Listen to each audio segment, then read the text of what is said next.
ಪಾವಗಡ ತಾಲೂಕಿನ ರಾಜವಂಶಿ ಗ್ರಾಮದಲ್ಲಿ ರಾತ್ರಿ 11 ಗಂಟೆಯ ಸುಮಾರಿಗೆ ಬಳ್ಳಾರಿ ಮೂಲದಿಂದ ಹಿಂದೂಪುರ ಕಡೆಗೆ ಕಬ್ಬಿಣದ ಅದಿರು ಸಾಗಾಟ ಮಾಡುತ್ತಿದ್ದ ಲಾರಿ ಏಕಾಏಕಿ ರಾಜವಂಶಿ ಬಸ್ ನಿಲ್ದಾಣದ ಸಮೀಪವಿರುವ ಅರಳಿಕಟ್ಟೆಗೆ ಗುದ್ದಿದ ಪರಿಣಾಮ ಅದೃಷ್ಟವಶಾತ್ ಯಾವುದೇ ಪ್ರಾಣಹಾನಿ ಸಂಭವಿಸಿಲ್ಲ.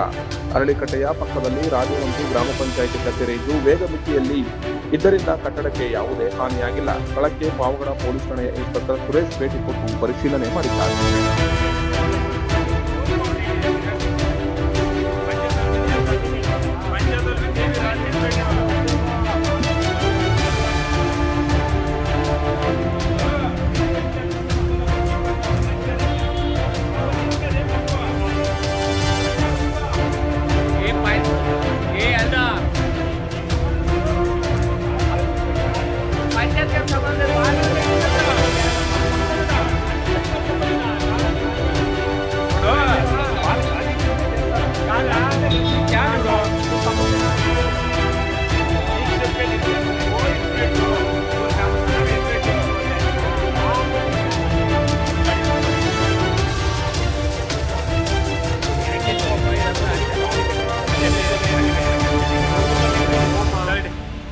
ಯಾವುದೇ ಮುಂದೂರು ತೋಟಲ್ಲಿ ಪೇಂಟ್ ಅದೇ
ಗಡಿನಾಡು ಪಾವಗಡದಲ್ಲಿ ಗುಣಮಟ್ಟದ ಶಿಕ್ಷಣಕ್ಕೆ ಹೆಸರಾಗಿದೆ ಶ್ರೀ ಗುರುಕುಲ ಪದವಿ ಪೂರ್ವ ಕಾಲೇಜು. ಪಿಸಿಎಂಬಿ, ಪಿಸಿಎಂಸಿ ಹಾಗೂ ಸಿಇಬಿಎ ಕೋರ್ಸ್ಗಳಿಗೆ ಪ್ರವೇಶಾತಿ ಆರಂಭ ಮಾಡಲಾಗಿದೆ. ಕಾಲೇಜಿನಲ್ಲಿ ನುರಿತ ಮತ್ತು ಅನುಭವಿ ಉಪನ್ಯಾಸಕ ವೃಂದ, ಸುಸಜ್ಜಿತ ಕೊಠಡಿಗಳ ವ್ಯವಸ್ಥೆ, ಗ್ರಂಥಾಲಯ, ಅತ್ಯಾಧುನಿಕ ಲ್ಯಾಬ್, ಸಿಸಿಟಿವಿ ಕಣ್ಗಾವಲು, ಬಸ್ ವ್ಯವಸ್ಥೆ, ಹಾಸ್ಟೆಲ್ ಫೆಸಿಲಿಟಿ ನಿಮ್ಮ ಮಕ್ಕಳ ಉತ್ತಮ ಭವಿಷ್ಯಕ್ಕಾಗಿ ತೆರೆದಿದೆ. ಪಾವಗಡದ ಶ್ರೀ ಗುರುಕುಲ ಕಾಲೇಜು.